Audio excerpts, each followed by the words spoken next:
abonnez-vous et n'hésitez pas non plus à liker la vidéo et d'activer la cloche de notification. Voilà, comme ça, c'est parti.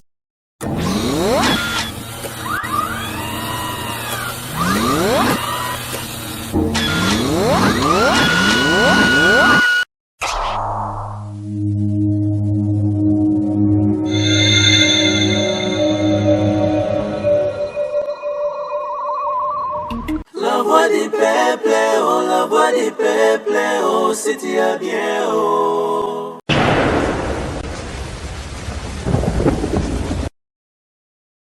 Heureux de vous savoir nombreux devant vos postes téléviseurs pour suivre votre émission Tribunal, les Ali Salomoro, il y a des réflexions, puis il y a des analyses, tout ça là, autour de notre culture roi. Nous essayons un peu de réfléchir pour la mémoire, idée. Nabiso na wetali musique nabiso pour qu'il est toujours les bosso. Nous commençons cette émission à Yarobanana pour présenter tout le fan ya Wenge musique à maison mère au bazar partout dans le monde et plus particulièrement au bazar à Kinshasa.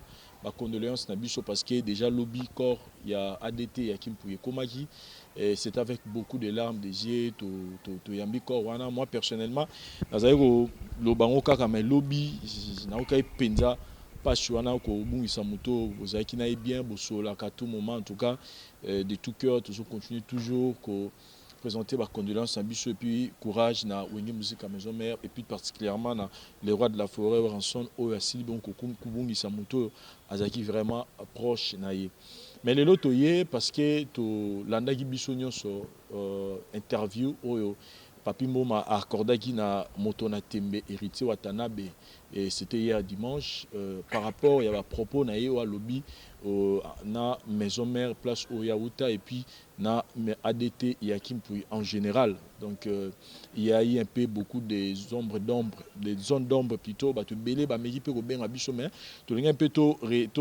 recadrer moi mama mususu oyo batu bazo benga biso bazo lo bato mais peu le point sur les i pour tout le carouiller parce qu'on a remarqué que Kala ezalaki aujourd'hui que conflit ya tabula ina franco conflit ya musicien boya Kala na nenge komeli lelo to moni ke lelo ko kene na ninga mabe Kala ezalaki ba conflit ya musique mais lelo to moni ke comme ko toucher na ba vie privée na makambo rolo ba mara na ba télévision te on est permis libre de le dire alors on va peu recadrer ba mara mususu héritier Watanabe est-ce que maramba lobi wana alobi mabe to alobi malamu est-ce que moment où alobi makamwana et ça moment où il fallait le bateau ezaki moment ngote je pense que il y a beaucoup à dire sur ce sujet mais avant tout banda on a d'abord tout la voix mystérieuse hier après sabiso réaction na par rapport à la situation puis raison pour que tout cela na ba invité na la bon à plateau nanga merci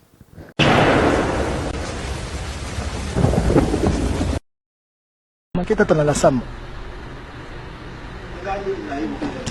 ngande mnaye kubeta liso na ndako ndai mabe talabo eni eleka kuna eleka eleka ngana zaki so wana basiwa donc ngana yedi Wenge wana donc mutako ko expliquer ngangoti koleke bele bazara wana donc ton omona makambo mususu bon ngape na kanisa Wenge la hauteur et les tensions il y a tellement de messages les gens trouvent que tu t'es senti choqué ouais. Touché à ton propre frère intérieur ngana zoka trop tala ngala mema kombo na kubandundu c'est-à-dire au moins ce que les autres n'ont pas c'est-à-dire c'est que vous avez déconnecté dans le monde de la musique bateau va être sur yo to dimna nde to dimna Marie Paul nde to dimna Jibem Piano nde to dimna Kofi Olomide to makomo na bandu yo kangote avec ça un jour yo kango quand on est net oui, je suis pas trop net, mais je suis pas un méga star. Il y a un plateau, il y a un billet, on a un angoté. On peut finir sa petit mot bouton. Pour moi, je n'ai pas de la papier, moi, il y a occupé on a biwan. Il y a un côté, mais il y a un fond de biwan. Ça veut dire qu'il y a un talent. Il y a un papier, bon, mais la langue, on a biwan. Des autres, il y a un star qui est méga star. Si on a talent, on a talent. Si on a talent, répétez, on a talent. Mais ça, que plus important, c'est que. Et bien, Tozoka trop. Karine Mokondi maintenant, pour la raison de la Maramnae, c'est une femme. Et Hermione Songana télémela Karine Mokondi. Elle a toujours des réponses. Mais yo fini un tel lobby boende. O papouche tala. Atinde lo vidéo mo. Tala enga bandenga. ils ont étouffé moyen Hollandais sur les athées. Donc mingi qui n'a pas droit de réponse parce que yé mauvais bas finga qui matin et soir ni sous kuta qui parapété parce que moi ebsenga un tel n'a occupé que pour un niveau dans la tête mais ceux qui nous sont équipés on a talika et mingi ça la ba kanis bal na roulade sangonga mingi pe oui à défendre l'orchestre parce que za pena petite sœur toujours nae yem daza attaché à makambwana et mais un réunion sur nation sakina tout na sakina na souffrant na makambo belé quand je me compte de ça l'émission mon président de Sophie Richard Depoul balo mambo ki koko dia nzombo na mambo quartier guerre na quartier latin balo mambo so ba tantine soki mambo belé mais retomber dans l'action.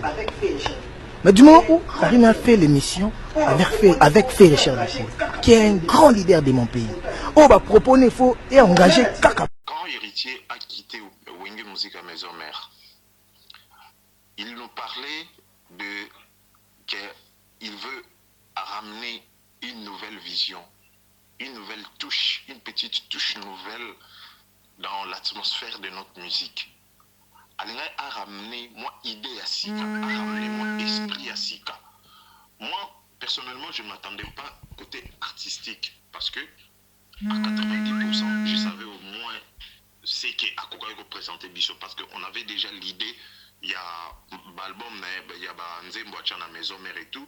Esprit, on a liné, on a ADN, il y a soit quand des continuités, il y a des modifications et tout. Mais moi, je l'attendais vraiment côté comportemental, côté humain. Parce que quand on a des places vraiment, les artistes congolais, il y a un problème. Parce que nous, on a toujours, tous les stars, tous les mais les grands hommes ont vraiment un grand. L'esprit, il y a grandeur, il y a succès. Il y a succès. Esprit, il y a grandeur. Beaucoup de nos artistes, il y a grand. Vu comportement na bango moi je m'attendais à ce que Héritier appelle ça une nouvelle image ya makambwana. C'est vrai aussi na TV a comment dans moi une façon moko boya solo là où il lava un peu image na elle par rapport à na maison mais lorsque tu nous dis que non tu ramènes une musique intelligente, tu ramènes une nouvelle façon de voir les choses et tout, mais tu peux bien passer à la télé au Lobake, non? Moi, je parle du bien de Werason, na longwa na sala lettre à demande, na longwa te, na impolitesse et tout, boy. Bon, là, c'est une vidéo, moko, on a sina salo, na finga, et consort.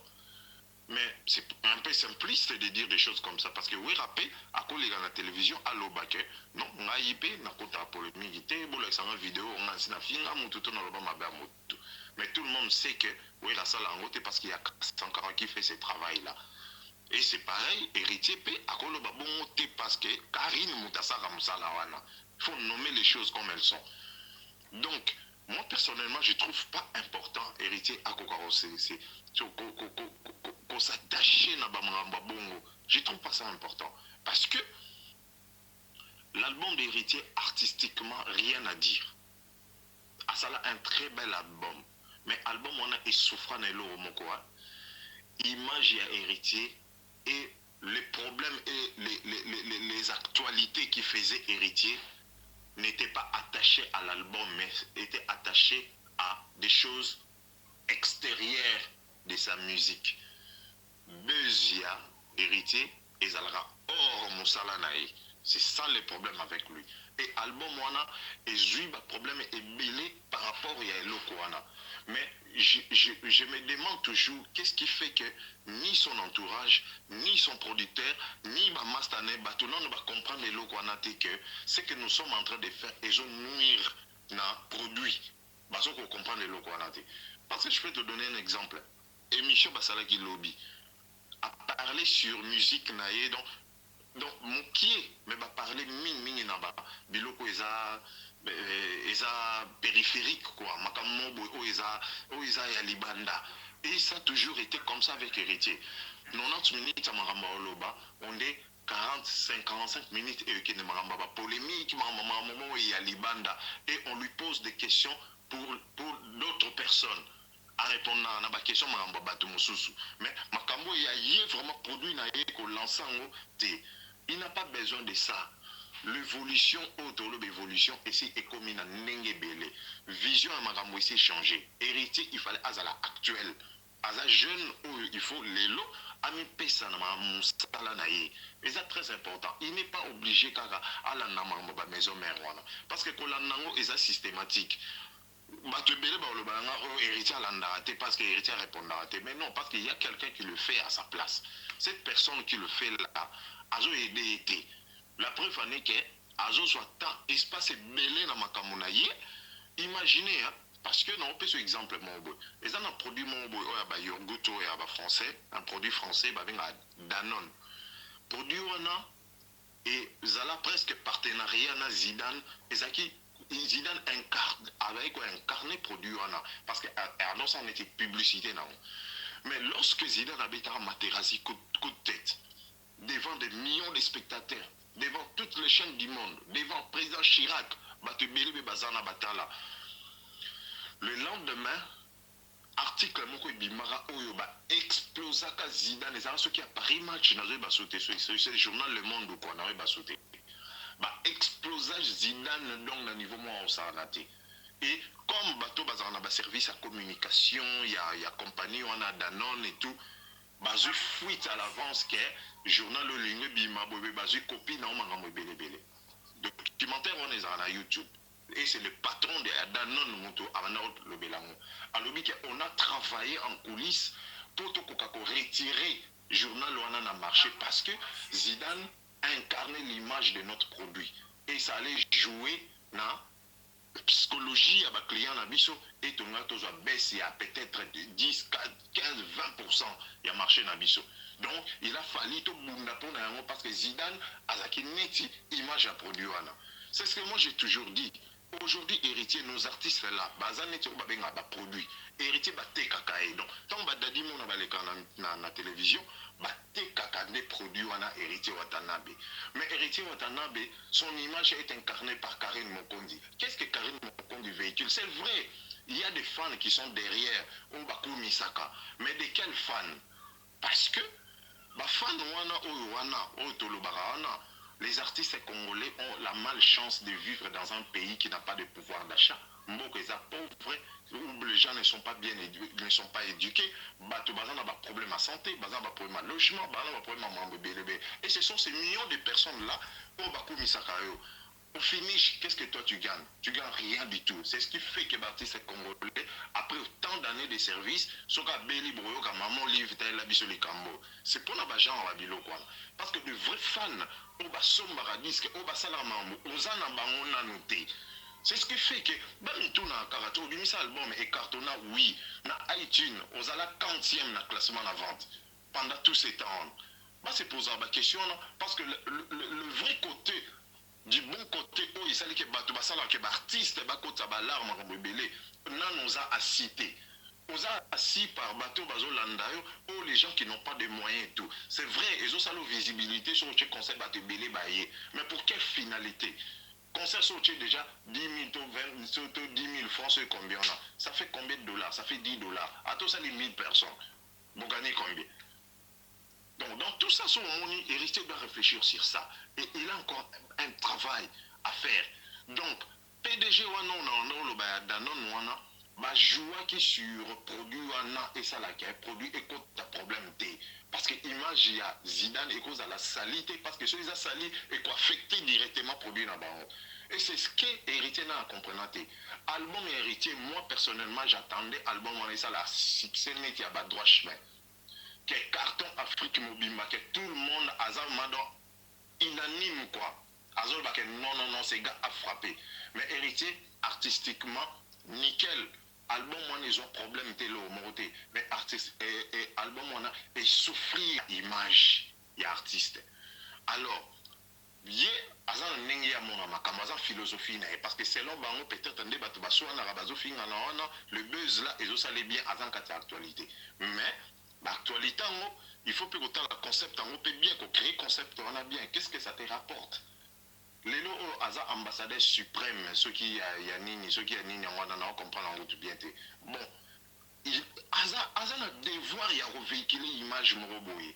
Parce qu'il faut savoir aussi, les interviews, ton entourage, bazoteka image na yo d'une manière ou d'une autre. C'est très important à contrôler bilokwana. C'est très très important. Parce que plus tard, on va comprendre mais aux ala trop tard. Il a le même producteur Oyo a produit l'album à Faline au début. David Monceau, c'est quelqu'un qui connaît le métier aussi. Mais il y a aussi ce qu'on appelle les facteurs chance et l'esprit. Il y a l'écoute. Oyo yomoko ozomikia en place pour ça la qui évoluer. On a mon abîmé ce clip moro dernièrement. Clip wana lobby natana qui ont 24 heures il y a 19 000 vues en un jour. Mais Héritier doit travailler sur des choses comme ça. Parce que lui, il se dit toujours que Azana, comme Alobaki mis en mi démon. Donc, Azana monde moi ya bana ya bourgeois, banine bobe. Mais ce sont des bana on a des motos basacel, smartphone, Android, bazanga accrédité et tout na ba poto to yoka Azana ba base, Azana ba te belé balandaka. Mais comment est-ce que yon tout on a monde technologie évolue en tout robimisa et loco et je 19 000 vues. Mais on a émission à Salina Papimboma, au moins que émission et que ça est sous 50 000 vues dans jour moko. Pour comprendre le contraste à Makamo, comment est-ce que va évoluer. Donc, Makamo lobby lo ketanga ba kombo batu oyo opesi priorité, yango isala ba vu ko le kanzembo na yo. Et comme ça vous attendez que l'album est accroché. Album est quoi accroché ndé. Album est quoi accroché ndé. Héritier Nazanaza obligé à équiper ma maison Merwana. C'est vrai, bango mutuba yebi, ce qui se passe en réalité. Parce que biso, pour qu'on fasse un peu au lobby, non, bango mutuba bandara héritier ou héritier mutabanda bango. Mais le vrai problème de nos artistes est le cas hors caméra. Hors caméra. Héritier peut tout qu'on va plutôt se poser des questions. Mais héritier oui, il a saleka bien. Qu'est-ce qui fait que R a longue et comment boy? Peut-être pas à la raison parce que oui, ça est long comme on boit. Et sa façon de réagir, il a réagir bon. Parce que c'était difficile aussi, mon tour passe alors bien belé pour Yopeka délibérément comme ça, c'est le cas avec Ferré, donc, quelque part, c'est sûr, ils ont la canne et l'eau comme les caca. Mais est-ce qu'ils sont obligés de réagir comme ça? Parce que nous avons une preuve. Yamutu, Virambo, Asalae Makambouana, pendant 10 ans, a réagi. Ça, les lots bazongana bien et bateau bafinga bateau, Moutaleki, Azate. Donc, héritier comme ça, là, on paye. Et on a l'eau comme roté qui a vendu, Boabisi Karine, et je voudrais plus jamais que au sol, ma maison mère. Ata Sankara, les cas, l'obinini, moi qui s'en ne parle pas de ça. Les gens n'ont rien, biso, tout se concentrer dans le boulot, la biso, tout se concentrer dans ma biso et tout. Les artistes congolais, comment est-ce qu'ils vont évoluer? Bazo vivre dans un pays à contre-temps.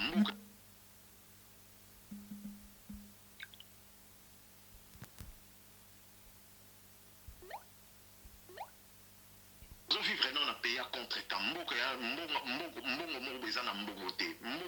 PIB d'abord à RDC, ça a combien? Comparé à on a produit intérieur brut, il y a Nigeria, et ça combien?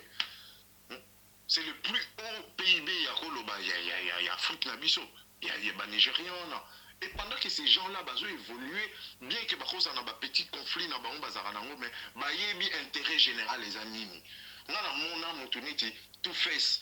Adversaire naé non t'as le message à les musiciens nigériens tout wana est-ce que David tout fait ça on a habité en orchestre n'a été mais baby que né ou né moto ba fongola anzela faut t'as le message ba whisky ba techno ba David ba nana no so ba commande donc biso poto e baba héritier ba koka osala carrière ba osala il a fallu que ba wera wana bazala yango mona ke bango ba nigérien ba respecter ba P-Square na ba tunyo sona non na nenga ki danger pour na nenga lelo pe ba davino ba whisky dans l'équipe ba P-Square mais azana respect parce que le P-Square wana bango ba fondé la ba onzela na ba RDC biso to ba no yo ka ba tout face na ba P-Square na ba Gibanch ba whisky bazarate donc biso to adopter ki bango ba baliser terrain pour lelo ba whisky ba ya ovanda. Donc il faut que tu vas respecter mais moi droit de naître sur l'info là on va na TV bani sur la combat wera net bien qu'à cause à peine à tort pourquoi que ça nous pété ko kiper kate donc maintenant on a mon héritier un potentiel ma quasi ou à quoi évoluer nango mais il y a certaines choses il faut attendre des côtés Ils ont rapporté et l'eau comme mon côté. Il a un travail à faire. Azana beaucoup de comme Matissa. Capacité na ya ko rassembler, ya ko sensibiliser bateau, ya ko vendre ça combo na niveau Afrique. Parce que dans le niveau Afrique, héritier non combo vendité, faut qu'on soit réaliste que le c'est vrai, Azan on attend parce qu'il y a juste 2 ans, mais il doit travailler sur ça. Alors qu'on travaille sur ça, il faut travailler image naï. Il faut accrocher ça, le meilleur de lui. Même l'entourage a exigé en haut. C'est très important. C'est très important. Et ça, il faut Karine n'est pas fille. Non. Et puis Karine, bien que c'est une fille aussi. Moi, c'est vrai. Et ça, je ne pense pas qu'il y a une vie réelle. Karine a Zarabon, on a Nimi Nangate. Mais ils ont un rôle au jouer. Mais par rôle, on a besoin de jouer. Ça va nous amener où? Les lots, on a un modèle la biso. On a un modèle la jeunesse. Talent l'internet niveau ba congolais ba film en internet tout ça est où tu vois parce que baza par exemple ba ozongo pas artiste ba ozongo pas célébrité na biso dans tous les pays du monde baza l'influence mon aussi éducation à jeunesse baza influence mon sur notre cerveau ndenge ba toazo finga na ba maman bébé bébé ça joue na kokola ba na nyonso donc héritier avec nomination au azuana il a l'obligation il y a même l'entourage comment est-ce que nous devons évoluer c'est vrai parce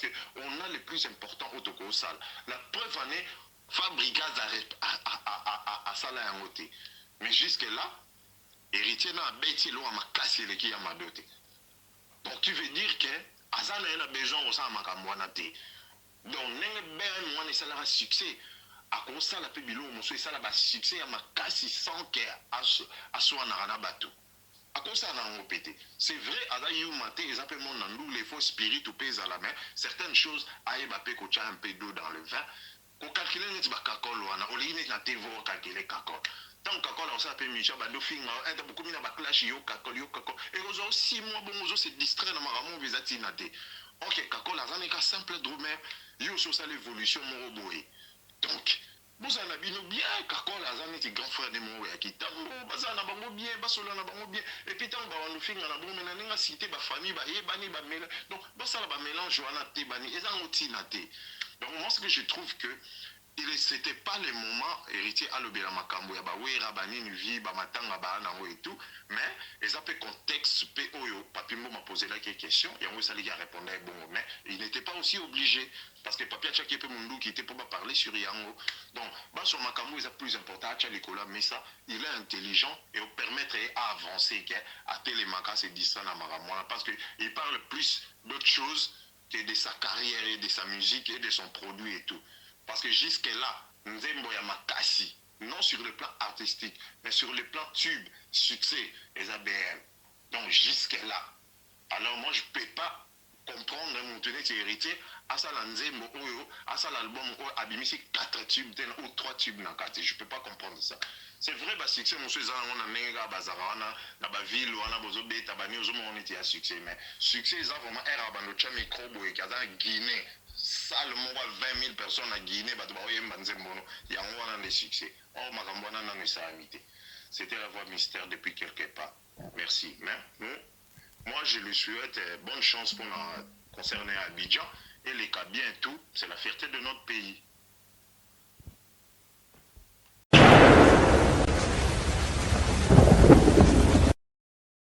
Voilà, chers amis téléspectateurs, je pense que Bolandi, moi, extrait, il y a héritier Watanabe par rapport à Badir Naena, réaction, il y a la voix mystère, mais sans plus tarder, nous avons la peine à inviter l'anga permanent aux Anabon Awa, et avec les temps, s'imposer 10 à match, marcher avec bonjour. Ouais, bonjour Toulouse, bonjour, bonjour. Les internautes, nous sommes à la bicho partout, en plus. La chaîne La Voix du Peuple, à chaque fois qu'on n'échange pas l'équipe qui gagne, c'est La Voix du Peuple. Rien à dire, rien à commenter, rien à prouver. Merci Nabango et puis surtout, mes condoléances à la fin de la maison mère. Nous réseau dominé kaka. Merci beaucoup. Gosti Kambala Maboro pété sur les alliés. Ouais, bonjour Vincent. Bonjour Vincent, Toto Kabulaka, toujours dans la maison mère. Tout ça toujours des cœurs avec Bango quoi. C'est un peu ça. Voilà, corps a dété avec le bio et bien on est temps au monde qui corps et ça qui est mais ce sentiment ezaki ya mawa sentiment de tristesse pensant moni mutumisana kinaye kobungisa eka boye c'est vraiment ils a vraiment passé voilà quoi donc si yango moni biso na ngambo la biso la voix du peuple tozo c'est ko lobate ko senga ko yebisa bato maison mère que tozo partager na bango mawa donc ti mukolo oyo ba kokunde bembe wana peut-être ndeki me ko ya na ngambo la biso voilà quoi. Marche avec Mbedi, avant Adeta Koufa, tu as le même JF et Fong et moi Mingawa. Tu rejoins à tes mais na moni pe mutumora sali vidéo moro le long na moni dans la bouche autorisée azo prier mort à papa chéri. On se pose la question ba prophète Migolo ba prophétie sili ba moni ga ba cible ba ko ba musicien pour ba tcha ba on katonene comme une théâtre pena cette fois-ci. Ba prophète de malheur na mo sara lobi. Oui, c'est ça. Ba prophète de malheur n'est toujours là-bas. Je ne sais pas. Bah prophète en veut l'église na bon toi comme l'église en hôtel et en plus c'est bon bah comme Luka d'abord on prophétie car baliwa ba musicien baliwa ba musicien o ba moniga donc habité ceux qui mikolo na tiroir nzambe o ya baliwa place nzamba benda baliwa na habité na tiroir wana suka ba musicien neza ko baza ko tonda kuna ba comédien tozomona te ba pasteur ba ya mukilo nde ba musicien to po Congo zo bonga te pona ba musicien ba politicien pe o ba oniro la peuple congolais awa tozo kemba na pasi to sengaka bala na bango ba ndeko ba na poto kuna so yi bango te misime ba o ba oniro la biso ba politicien a tozomona pe bazo ba lo ba liwa ata ya politicien moko peut-être donc ba musicien je ne sais pas soki na ba réflexion na bango que non ba satana ils ont des musiciens. Je ne sais pas parce que il y a aussi des prophètes oh des serviteurs de dire oh ça il a rappé Mabé, ça il a rappé Kisi, ça il a rappé Bondumba. Je ne sais pas bango soit mon meilleure solution mais ce qu'ils a pour na buzz, ce qu'ils a pour na buzz, yango peut que non nzambe pas juger bango. Mais ce qu'ils a oh uti na nzambe peut-être nzamba zo lokumu. Mais ce ba sala on na musuni. Non, moi je pense pas que parce que Dieu n'est pas un Dieu de désordre. Dieu c'est un Dieu de paix et d'ordre. Donc place Nzambaza, Mambakimiya quand même. Donc ce qui prophétie faut paix ça ma. Ce Nzambe pendant la poste à utiliser mutu. Pour nous sa prophétie c'est pas dans la manière au baoké. Que ce soit JF Ifong, que ce soit c'était soi-disant prophète moro aligi le pour nous ça va ça. Et mon elo montre le bête. N'est pas OK na biso bato de temps à Bible to bi que ils sont pas des dieux. Donc ce sont des aventuriers qui passent à la télé pour nous ça la combat bi que soit le bi combat JB soit le bi combat Wera. Les gens vont lui prêter attention bi directement au ça la combat alors que pour ça la combat na ba bêtise na ba combat bato donc je trouve pas ça de l'importance mais moi je vais nana baksamolo moko tout est bon très bien tout est ça là c'est mieux tant il y a prophète ou serviteur de Dieu oui aux yeux message moko en Zambé Luka Mutuana c'est-à-dire on a le but procéder car ça prouve que ça utilise internet pourquoi parce que pour la visibilité na bango pour la bateau ba comme la même biso yo non bien aux côté la ba musicien non nous biso de côté la musicien mais biso tous en exactitude à parole bon quand c'était on ça ba mission to ba pagon on est des vrais chrétiens peut-être que les bateau ba koko sabino donc l'exactitude à parole de Dieu tu verras jamais dans la parole de Dieu mutu moi on annoncer liwa mutu na public mo ba yo mutu kufa non avec Dieu tout se passe dans l'ordre et dans la bienséance. Quand il n'y a pas la bienséance, il n'y a pas Dieu à l'intérieur. Donc arrêtez avec vos conneries là, sur Internet, pour vous l'accepter que vous avez un vrai prophète. Donc ça, c'est vraiment des babas dans la Bible. Dans les derniers jours, il y a un tout le monde dans la Bible. Soro aux souci, il y a un musicien moroboué. Que yo pour nous que musicien la fois bon c'est quand dans la chambre sans mêler là au bon moment Dieu sait à quel moment au bengaï. Donc arrêtez avec ces choses là parce que ça commence à devenir un peu trop là ils ont plus ça tout passer. Obi Vincent ngai kutu na ngambo la ngai jour wana le 4 tribunal vidé ton a na parler en tout cas dans la lagité. Na se poser qui ba question belé. Finalement je me suis posé la question Obi est-ce que vraiment les Nzambe a pesa qui prophète sur wana message. Yende ka Nzambe pesa qui que ndeko pesa oira message en internet. Voilà. Donc Nzamba biso mutuginga na kufa les gars internet il kende ko pese message cette question. Na vanda qui vraiment la réflexion est-ce que biso Nzamba pena mta yebisa ki message a wera yango. A rotinda ete que allez-y voir wera chez lui à la maison pour yebisa les kamboboy. Mais ya tindi enda bine kende ko les gars internet. En tout cas ba comprendre que Batu oyo bon balekela na ba internet wana batanga pe ba classe baza mikolo ba responsable tant ozoleka na TV pour le baloko moko boy en tout cas faut réfléchir bien ça. Marchevêque Mbedi, ça te dit quoi aujourd'hui? Je remarquais une chose oyo na télévision à la guité. Je pense qu'on avait parlé de ça l'autre fois mais na ningi to epengler ka respect moko peut permettre biso to kota dossier héritier Watanabe. Aujourd'hui tout se dit facilement na internet ça dit na makambo et que la télévision parce que moi je sais que ceux qui musiciens les la télévision il doit plus parler de ses œuvres et tout sera aussi la polémique na moninga les musiciens et reçoit la ma musique net bi période d'intervention rapide moi na titani ba no benga intervention rapide manzanza oh manzanza koto biso de beti musique ça dit polémique ezali ki ya ba genre na melelo to sauter comme maman ba kokotsa ba famille kokotsa bana kokotsa ba maman kokotsa ba papa Koko Tsabandeko, je sais pas, ils ont pas public na biso internet bazo linga yango les gens se prennent cette peine là il y a ça la moto ils ont élimination reprendre. Oui, premièrement là liboso na nous ngala même maintenant ming na ba journaliste. La journaliste c'est liboso d'abord parce que bon, to éviter internet ça là c'est ça qu'ils ont noté ou ba oui hollandais la marambo tout ndenge za émission yo cahier des charges ils ont noté. Tout le monde dans l'amour qui en plus c'est le journaliste on peut pas comment ceux qui wenze to yebite mutu mo la kala l'amour qui boye après c'est ngala c'est quand même mais Marchevêque ngalo ba rappeler le moko hein avant de condamner les journalistes oui les chroniqueurs ils ont une part de responsabilité mais Marchevêque yo ça dans une mission oui c'est vrai tout le monde a rencontré tout ça l'émission invité déjà makambo tout dans rencontré bah émission mito ça rationnette dans en direct tout ça émission direct ils ont toujours enregistré je pense que ceux qui pendant l'émission va poser question monique et question est arrangé tu peux arrêter l'émission avec non quand on a ligne ou soit batu mingi pe ba propos mingi tozoyoka oyo et o lelo eza parmi ba bloko tolobela makambo oyo je salue la mémoire d'ADT qui pour que on me repose un peu bablo peut-être tout le monde a direct comme no ça moi que non mutaleki a sali direct à lobi makambo te to kanga na bakisi to sala boye okuna leki bani ko finga mutu boye yo muchopi oyo boye donc ça dit que les gens sont libres donc to condamner na biso journaliste c'était ça que na muto payer mo bazo poser ba question mon faire rigolo là bato yambe pas mon frère Nolita très belle émission je salue Nolita pour place ça Batouni faire ma Bercy Noli faire Noli en pleine émission que pour nawana na la réponse donc c'est pas dit que ceux va poser question moro boye au monde qui est touché et nge bima la musique et koti ba vie boye aux obligés à répondre non faire dit tout OK na ko répondre des questions malgré que Noli a bundi est un expert professionnel pour bimisara faire le rango mais faire bonne et il est qui donc quelque part moi je pense pas que faut tout kendanga la ba chroniqueur oui ba chroniqueur mais bango mo ba pesa ba réponse pas forcément bango té ouais au moni oh lobby on a oui c'est bien oh lobby mais na angle mo boy peut-être question au moni Michel pas ko boy question mo boy par orgueil mais ça question peut-être ba tout peut bailler ba nini oyo azo raisonner et pas ya muto azaki na yi nous sommes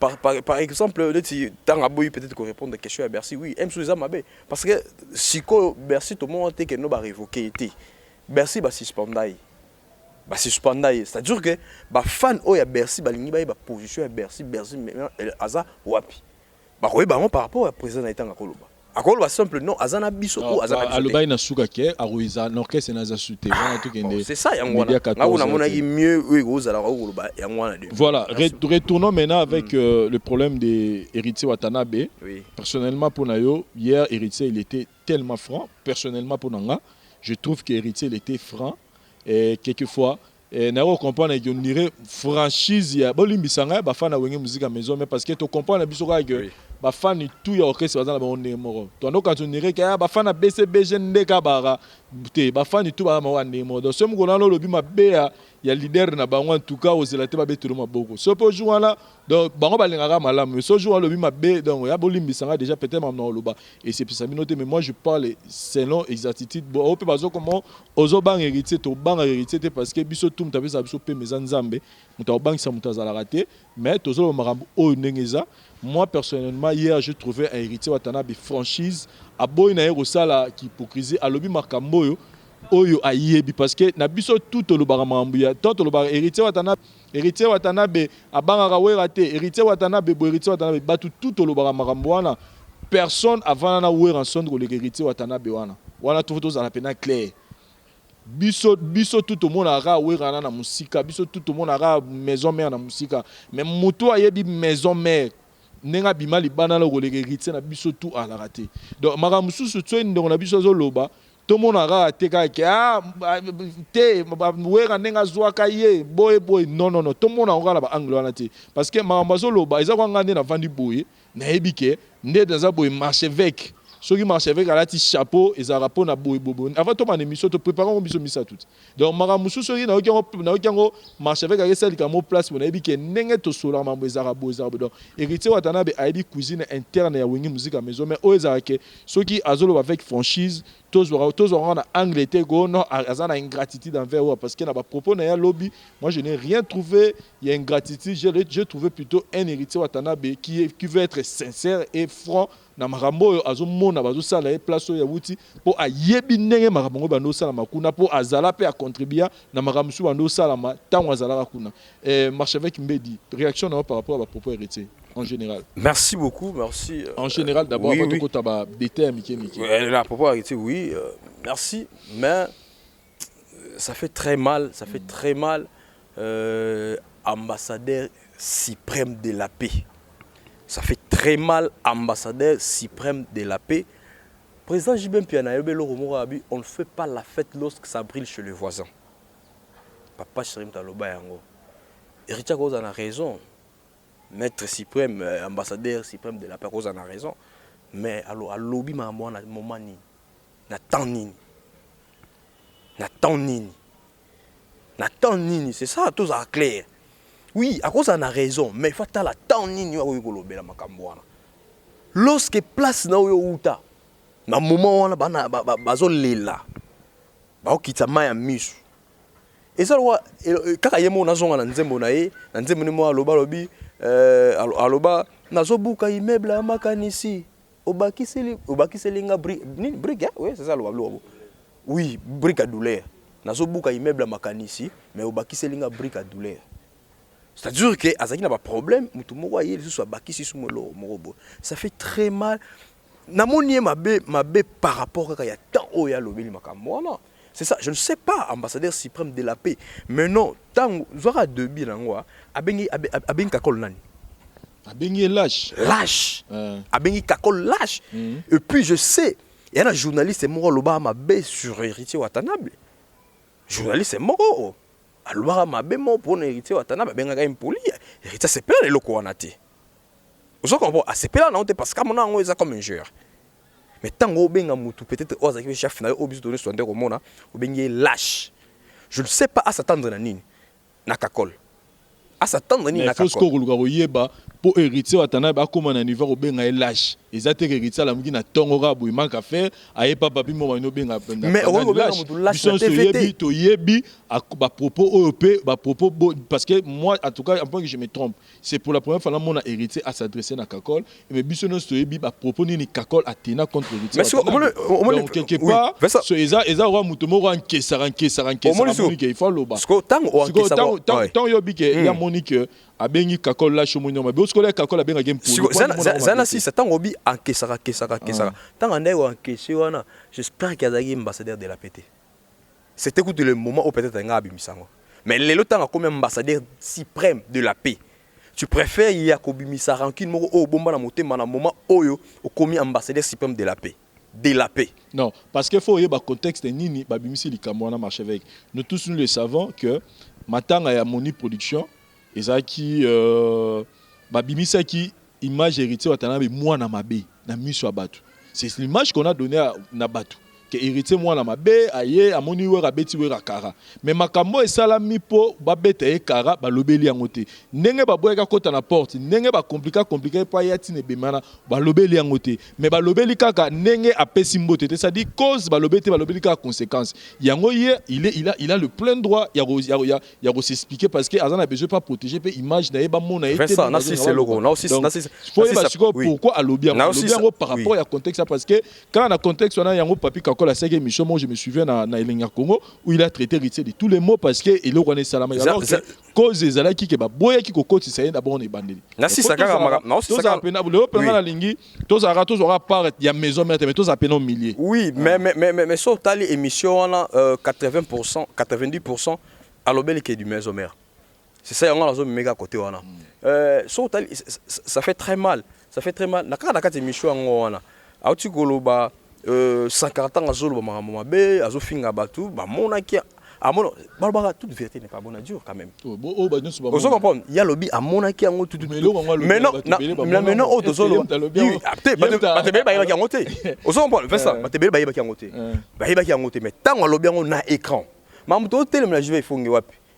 Pour la nini visibilité bon il y a là le bâtiment ils ont traité héritier wana bon ngapela lelo bat ba olimbisanga na zaye pena lobby na super na taola na ndeko frère na olanda ba propos na ye tant yo lobby ba lobby ngo po ba lobby ngo par rapport ya nenge chroniquer zo to yeba finga ba musicien ba lobby ngo par rapport à nenge chroniquer zo finga ba musicien nenge za pembe na chroniquer zo wana par rapport na ngo nenge ba kizaka ya lobby que par rapport à chroniquer Zoana, ngaru tunazana besoin la preuve morote bolakisa ke ngam na tinda ke mais au moins na maison mère tozana preuve to mona pena ke Sankara mutatinda re muto ba no filmer c'est par rapport à wana ça veut dire que il était en train de prendre sa défense pour que mukile comprendre que yé karata za ramabe do ba ya ba et puis alobi yango clair que oyo soki ne maneko lobela oyo abandaki koloba oyo Sankara lobaka ça dure que oui ranson ayebi yango tant ba ke na ngambu na et alors o Karina lobaka partout ye ezana ngambu na été est-ce que nanu ayoka te place Karina débordé trop pour apekisa ye pour Karina sala yango plusieurs fois alobaki ka apekisa raye la personne en question aye la raye ba preuve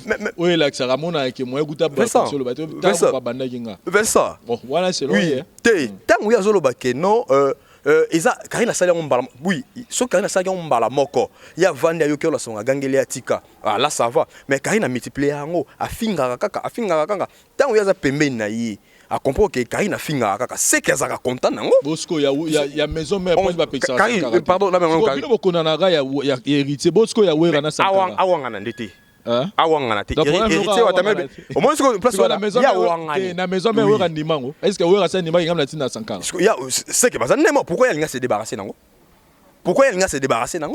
tout le monde a te wera sengela mtu pardon héritier watanabe ambassadeur suprême de la paix et peut-être que beba Karina débordé sur oisé quoi na sengela pardon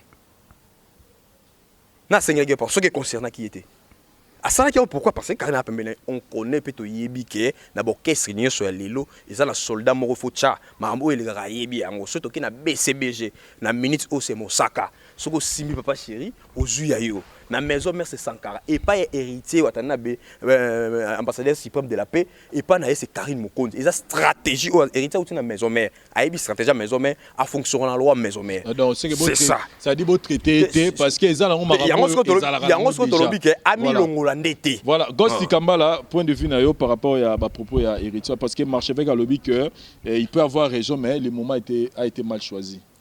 Ouais, le moment était mal choisi quand Marchevêque a loba par rapport à Ndenge maison mère à Matanga. Mais quelque part, Vincent, ceux qui ont réfléchir sur les Kambango, normalement, on est héritier Watanabe a profité quand il y a une opportunité pour le bango pour Makambo el bosser sa makina Matanga. Il n'est pas moni peut-être que le roi Matanga monsieur c'est le roi Batubazo zelaye les sous na Makambo là c'est pour cela peut-être on a profité quand l'opportunité on peut pour na lobela on peut c'est ça pour ngala on peut ça il faut tikara parce que liboso tango ba Makambo na salama kina ba fikine azwa quitter un collègue pour s'expliquer et yo nous en retard à s'expliquer qui gosse à l'écart déjà avant d'accord faut la nara dans la zone où tu n'as pas eu la université voilà quoi mais pour nangai nangambu nangai en tout cas na moni lo ma be penza on a été parce que ce que l'année mission on a bien au moins azo expliquer bien lobby Sankara lo baranaye Sankara fingaraye mais comme azara toujours ko fingaye na makambo itali musique en tout cas à répondre à sa karaté afin à faux chanteur afin à nengeni bazwaki lo mo ndengwala banzembo sokande nini mais tout cas là au monde à ta place comment répondre été mais ce qu'ils ont répondre kakol lelo c'est parce que en tout cas il touchait makasi Moi, je ne sais pas Kakol a salagi nini vraiment pour toucher ma casse. Mais j'ai comme l'impression de que Kakol a débordé qui, a bimaki na maramba musique, comment il a touché peut-être la vie privée naïe, comment il a côté la maramba maman na kati. C'est ce qui fait que yabana voilà, et le monde autour monde voilà, le monde a bien pendant ma casse parce que ton rôle maman, tu vois que moi na kenda pour te soigner nini. Vous comprenez Vincent, azape mutu, vous monde azape mutu. Donc tu peux pas tout avaler. Tu vois, à quoi qu'on met la ragnosté. Yango au der ngana za émission mo na tala ngamoko. Babedi nga li solo te na ten ko la émission na Watanabe. Azo tout na lobby bala kisa mutu nini o ya le kara na émission na compte waze quoi. Pour na roloba bêtise. Mais la maison mère azali. Vous comprenez? Donc ce qu'il fait là ayebi makambazo sala. Asala ra yango pona ye d'après ye. Asala ra yango poza maison mère etambola bongo. Vous comprenez ça? Donc pour na Watanabe à mon arrêt maison mère c'est comme ça. Donc pour n'attendre la maison mère bien, il faut n'attendre la langue bongo. Ceux qui va lobby la répliquer. De son avani na bimiyuma. Tu vois? Donc pour naïe parce qu'il a le son là il y a maison mère. À outi wana tout frais. Vous comprenez ça? Donc ce qu'il fait, azo sala yango pour yebi batuana. Vous comprenez? Zandeti FBI il va former yo. Sikoyo o kimi bango donc ozana makila na bango vous comprenez yebi makambo ndenge zalaka il connaît les principes. Il faut moi sankara na yo. C'est ça. Il faut zana moi mutuboye, il faut zana moi mutuboye. C'est ça Vincent. Donc na ngambo ya Watanabe ce qu'il fait na ngambo contre maison mère ayebi yango très bien. Donc azo pona ye azo mona azo zongisa kaka système na bango contre bango moko. Tu vois, azo ko appliquer système ya maison mère contre bango moko pona ye d'après parce que uti wana ibi mabon ndenge zalaka parce que ça côté là waze kwa likambo ya utoko lobana ya Karine Mokonzi ndenge déborda ki pona Félix s'expliqua bien en télévision aloba ke balakisa ye mutu nini ale karana TV pona waze quoi mutu a ndeko poser ba question alobana na monate yemo watabi donc si soka tikara na ye parce que ebike je na bango pe ya mwana donc ça la rali pas donc voilà marche avec Medelo go salut vraiment très intéressant que ce qui a waze quoi eza par rapport ya yebike waze quoi makamwana zalaka nango to mona ote mutu moko bazala na fou du roi ne mo ba finir la ba musicien to ya ko critiquer la ba musicien na télévision azala raté donc mais moi pour la maison mère to yebi pour la BCBG to yebi pour la BCBG to yebi que moi mutu moko azaka wana do soko attaquer leader na ye il faut bon moi yepi faut na moi mutu ne moko bo asala ke musala wana ne to yebi o azo sa musala mais marche avec mais ba andi marango ke asala musala wana papa auta wenge wana to lo bango te auti wenge aza fouiller wenge donc to lunga te do commission de fouiller OK jazz te aza fouiller wenge donc to trouvant normal donc ça normal mais ce qu'on pour na mais au moins à ce que je sache, comme Azan a fouillé à Wenge, tout ce que l'on a pété que Sankara Tamsou a l'équipe, à sa émission, à Mbouye Tamsou, papa chéri, na Bamramna Zaranangwa, le monde a oué des mentirités, Zalara Bon. Mais ça, on lui fallait pas. On lui fallait pas. Yo, Goïb Sanga, qui nous fallait pas, Ninga Zawana, Azan m'a bêté ou à mon pas Kofi. Tout ça clair. Mais politique à Kofi. Politique à Kofi, ça politique à maison mère. On reconnaît un arbre par ses fruits. Et ça fruit à maison mère. Maison mère. Ngana loba ngo clair pas vena nga quadra. Na lingue trop. Veona. Fait quadre mais na loba lo mo à chaque fois. Na bi na ba le musée le plus problématique ya RDC na ba Kofi Olomide. Na loba ngo. Veona lingue trop pour ba vu en face là pour tinga na balanzem banzem on fait ça là c'est ça oui il y a on a loba lo wana so toke na point mabe ezala mabe o pe fali pour pas mona ya makasi ba yembele ba tout tatona to quand même na banzem ba yembele banzem ba diabolos mais moi je vais t'aider ça c'est ça mais natikala comment on a été place fali azo démarrer Kofi Olomide place fali azo critiquer na naissance moko ya mabe place fali azo pesa image moko ya Kofi ya mabe pourquoi biso ba toi siko zangala na idée je te rappelle l'histoire l'histoire est là pour nous rappeler des choses Kofi Olomide a sengi fali pour pas ça la featuring dans l'album na suka 13e apôtre a sengi pe faire faire ba ça li featuring fali ti à la fin à boya papi nati le collé na peut se ba se souvenir de mission mo nati le collé amba fali a bani ko poser ba question par rapport à nenge fali kenagi na Kofi tu sais que fali ce jour là c'est le jour où fali il a été franc avec nati abi lelonde ngana comme important Fali a tout ça va se souvenir des missions que Fali a été franc envers Koffi Olomide pour le que marambo bo linga bok me mangana yango te soka za besoin de featuring fala kene na ba norme ninge za c'est-à-dire que il faut tout ça la moi ni te bon Héritier fingi Fali a fini Koffi a fini Wera Héritier fingi Koffi de Wera nani et c'est injurté Héritier fingi Wera net émission Héritier fingi Wera tant déjà au moni bakisation monsieur Zalaka oui te na émission c'est-à-dire que nga pona nga wana za point de vue nga naza contre maison mère te naza pour maison mère te naza contre héritier te naza pour héritier te mais pona nga na mo kopona nire loro mo bonire que objectif te mais on irait maison mère ba on peut linga ko salir image héritier alors que ma héritier to sala bango pe ba sala yango et lo nga la conclure ka yango wana au moni tant obi loko wana poser question accusation monsieur ezali ozoko accuser mutu atolobite ke boya sala doit comprendre tant oloba ke no Sankara biloko sala wana ça dure que tant olobi ke nayaki ko pesa batu nayaki pona kota na monde déjà très mystique c'est que tant olobi de c'est que président zaki déjà courant batika i consul que à kota te na bemia moni production aucun na ba c'est que est-ce que c'était vrai l'artiste est en son apekisaki ke yo la porte kuna yondo kota te ce qui peut-être la ce qui peut-être la oyebi wera ko l'héritier watanabe tango héritier zo loba bongo toi tu veux me dire que yo yebi wera ko l'héritier watanabe héritier ayebi wera banda ya mbula o apusana pembe na wera tina mukolo o alongwa ki pembe na wera yo yebi wera ko mikolo oyo yepe ayebi wera yo yebi ozo comprendre mikolo o c'est bien alongwa banda longwe ça fait combien de temps yo yebi yo yebi wera ba 2 ans yo yebi wera 2 ans héritier y en a 8 2 ans héritier ayebi wera asali 16 ans na wera alongwe pembe ne bana mlani asali 16 ans na wera pour dire que yo nanga to yebi wera te oleka ye sikoyo héritier pe atana soka lobike ayebi wera te koleka mampata ayebi wera te koleka Sankara omo kene na ona ndenge moko ayebi wera te koleka Sankara omo kene na ona ndenge moko ayebi wera pe te koleka Papi Kakola ayebi wera to leka Sankara toi tu penses que affinité wera zaki na héritier za ndenge na Sankara toi tu le penses wera qui a osé appeler héritier watanabe maître supérieur na émission toi tu penses que wera affinité abenga maître supérieur abenga faire ego la satellite yokate yon a biso tusko affinité wera za na héritier toi tu veux comparer ça na affinité wera za na Sankara siko na ba mission o balonga na maison mais mission o wera reketati longa na landa wera so na batuna question o reketaka ti lelo alba kalonge wana za par rapport peut-être à ma musique mais to par rapport à makambo ozo comparer par rapport à makambo héritier a prendre biso te que na ibi mamba ibi wera plus la mission sur na wera non moi je vais seulement te dire que soki omoni ngando lobi ke mubaza maladi nimela ye po bango tout ba yebi ba faire la maille mais mikolo ayebi te soko moni héritier legi na télévision a obtenu ba propos moko boy concernant maison mère moi je te dis que tozala ka te ke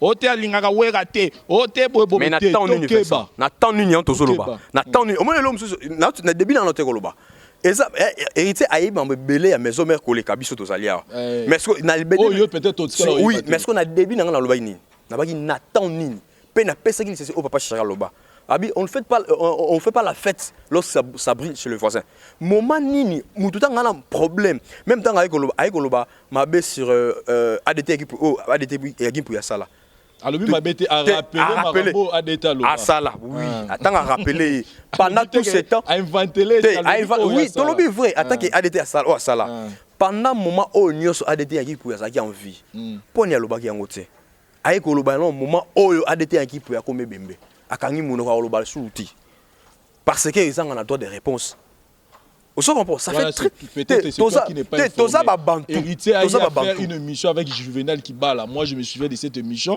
où ils ont parlé des problèmes moi là ba mema commune na bandu moi je t'informe ils ont linga Congo na mono linga héritier mingi lelo merci beaucoup non pour dire que wale za rato moi équilibre l'émission mais sinon moi, je dirais seulement que, en général, tout Zalaka contre héritier, dans le musique à maison mère, parce que il y a une maison mère qui est biso.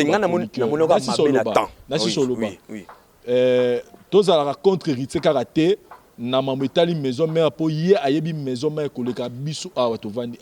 Il y a une fonctionnement maison mère. À tout le bango que tango Sankara de kuta ba do PC ba maloba tango bizarre masuka nazala tango Adjan a manqué Adolphe Dominguez na zamba ngam na yena message na parler ça dit beaucoup donc na message na parler à Wera tango oki place partout na ngalobaki tant que y a parlé ezali bongo yokati na réponse on na lobaki ça dit beaucoup, c'est-à-dire que na mametali maison na mametali fonctionnement il y a maison mère na héritier watanabe façon na bazo kendele biso bato total bango tozala pressé te ya condamner maison mère te condamner héritier place nga na za yango parce que ba visa parce que ba vérité oyo eza na kati wana bango moko héritier na wera ba yebani ba makamu na bango parce que moi j'ai appris même que héritier na wera ba sola na WhatsApp onga na yoka donc pour dire que makamu na bango tozala na vitesse te ya ko kota rango parce que bango mi balé ndenge ba yebani mutu moko ayebi yango te mais et l'autre to reprocher kaka héritier là je te rejoins que les moments n'étaient pas bien choisis na yebi même na ba famille ils ara ceux qui mutu il y a même déjà un conflit na yebi ba famille chose a mona yana leki ba lobana raté mais jour papa Koufi au monde appena yana leki ba vandi bando solo là donc c'est dans les moments de malheur que ba tu ba sangana lisusu donc na pona ngana lobaki héritier watanabe il a eu aussi le temps de passer de bons moments avec ADT ya Kimpuyi na mona bango na ba mbali bosonga na swana héritier na peut sortir émission peut sortir ba suki zaranga na zara wana na oputano ba émission ki chassa awa na fana sa ne lo mo boye ntabengela nga kutu pona kutana na ye période wana tema tebala na tezara grand na dikambala donc c'est non petit frère nga zoya fubo sone makamo ba isi utabino yebisi ava benga nga fasa nga message na kenda pe akutana mbala boso na ya kutana héritier to sola boye na mona ye na ADT ya Kimpuyi donc ça dire que ezaki famille ezaki eloko moko banoza bango na bango bayebande bazala donc par rapport il y a ba bon souvenir voilà moi je pense que nenge olobi tu as raison c'était pas vraiment le moment il y a ko soulever polémique moko boyo oyezo ko engager bio na wingi musique à maison mère donc prochainement na sisalanga prochainement peut-être sur les Camboisa ozaki franc oui mais les moments n'engé marché avec Alobi les aki pena bien choisi parce que na minute famille ADT bazolela et maison mère bazolela et les aki moment peut-être il fallait ko lembisa même si soro roya to roya matanga te mais moment wana pena fallait au moins ko kimara ko éviter la question pour na ko honorer image ya ADT ya Kimpuyi mais dans l'ensemble moi je pense que ongo baksani na bakselo moko na trouve le mot me coucher kaka sotali bien totali maison mère na BCBG courant bien zaté mais na makambo oyo na moni na monsieur Belé Blanchard Mosakazo aleki que Paul va bien à maison mère pour abimisa malo moko ya maison mère ya bien tout tu comme on to kende pas au moni na biso vérité au moni élément oyo ya héritier c'est na papi mboma o pesa nga raison zela matanga ADT ya Kimpuyi sila oyo kakakol oyo ka basankara oyoka mais non c'est ça mais ça mon na moment siko oh peut-être boluka kimia boluka paix na moment oyo héritier watanabe a commis ambassadeur suprême de la paix azana donc tala paix on a place ezozala siko yeba yango na interview ya boyu o s'attendre na nini na maison mère parce que y a pas à la maison mère o s'attendre na maison mère tant mambo aussi la y a des équipes pour bakunda tu penses que papi quand tant à la qui héritier ben lâche tu es sûr que papi quand quand mais il est pas fin à héritier pour tu es sûr que papi quand c'est ça Ghost Kambala qu'est-ce que tu peux conclure par rapport à Marambutu il y a 6 ans et puis tu peux conclure na biso mais non personne na minute yo les 20 faut les boire héritier watanabe déjà c'est lesquels émission lobi à lobaki donc na ngai siko na ngambu na ngana osengande peut-être ba ta maison mère ba comprendre que tout ça la matanga ici la raka team okolo oyo ba sara 40 jours tu vois donc émission à la base on na ba ngambo ba polémique ba lukate ke ba créer lango le sous ba makambo parce que la personne l'air à l'écran la télévision peut-être na ngambo na linga ki po loba pour ba comprendre que ce qui était passé avant na ibemba moni ezaki ka faute na été mbalo ba pesa raison mususu te ko leka na TV le sous poison le sous lo ba susté que non matanga na pe sous ton na kendaki ngaite bango tu vois et doit comprendre que ils ont matanga et les candidats ya liboso te quoi ba tika héritier ya matanga normalement parce que il a fait travailleur ya maison mère Moutakufi Azaki non Azaki travailleur à maison mère, c'est évident que héritier Watanabe na famille na ye baya ko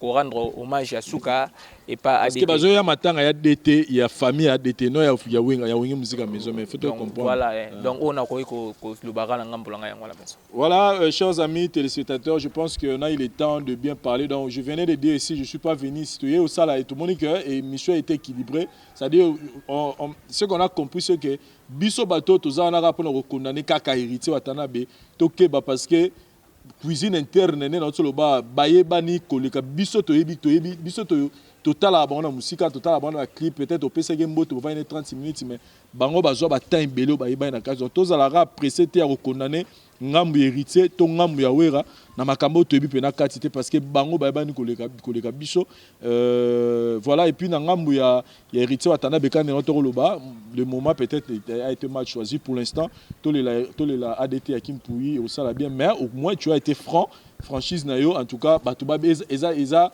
tu as été franc eza manqué de respecter mais tu as dit des choses vraies réelles yo yebi nenge bozana na maison mère et biso de notre côté tolobara que prochainement franchise wana eza bien mais moi moment eza rappelé moi bien calculé au ça bien merci na marche avec Mbedi Liloba Souka pour tout ça na biso Liloba Souka nazo pesa wata combattant soldat na vie ce que nous allons bien na bato na vie talaka bolamu ya mutu wana talaka nde mingi bolamu ya mutu wana ko talaka mabete o umela bien ozala bien na bato o umela bien na mutu wana ce que tali trop mabe eza mabe parce que on est des humains. J'espère que même Gogan nous attendait aux awana et à peine à battre nous mona mabe na yo même na groupe na yo oyo ça peut-être au ba komiso lelo et ça na battu pe au soki ba longwe et à peine à battre nous au kara na groupe na yo soki au pesi mu Congo za quelque part au pas le ba mabe pour na yo surtout oyebi musique ezali mais ngalo na osenga kaka oyo sali pas c'est ça que moment yango te ndenge Vincent Tukoloba moment yango te il fallait oloba makambo wana ce n'est pas bien au lobi et ça li bien te or surtout na o le commis poso a pêcher mamba pêcher wana je ne sais pas ce qui au gérant on est parce que neto yebi maison mère show maison mère ndenge za to yebi réalité à maison mère o lobi na ko cité pour maison mère on n'a pas on pas ambassadeur de la paix oui mais sur o différence yo ba héritier ambassadeur c'est sur to lobi on peut sur au moins tant ambassadeur de la paix abigeno au moins fait ça ba ko tuna babi yo mto loba ki obinga te na loba ki yango saka so babi wera mto loba ki ba wera te sankara mais sur o to loba lelo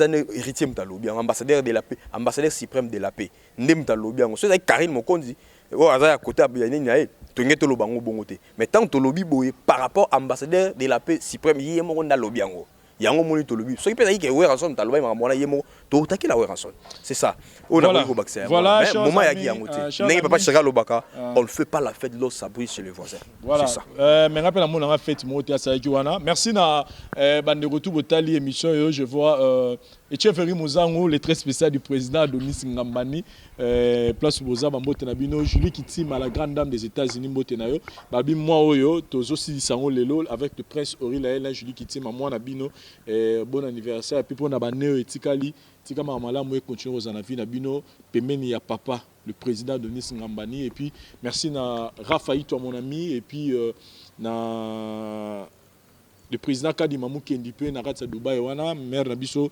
Pamela Mbombo Bambote na ye et puis na bande retour la voix du peuple agency Moussala excusez-moi continuer pour na Dubaï pour toujours payer sa visa pour na transport pour na tourisme et puis pour na bateau na pour so mabilo kuna pour na ba construction koto to mutuka to autre chose pour na bilo raison na ba primo ya bien bon contacter biso atoza na temps au kendete mais agence na biso de recevoir prise en charge à chaque bilo on a yo depuis Dubaï ti Kinshasa au pesiga mbongo makamtu so moto gérer le ti au comme awa et puis pour na bateau azana pour ça moi tourisme kuna équipe na biso azana pour na tambo so relaxa yo et les nyamboka Dubaï merci na mon ami de Dubaï Gigal place aux allées et puis à Herman Ngumba les jeunes millionnaires ambassadeur Raymond Singa chef sur hôtel émission na osé la peine appel na pour fallait na son numéro de tout cela qui Alex Caslayton na radio Angleterre pe mbote belé Alex Caslayton ya wana mbote belé Ghost Kambala et quelques dédicaces aussi na bicho.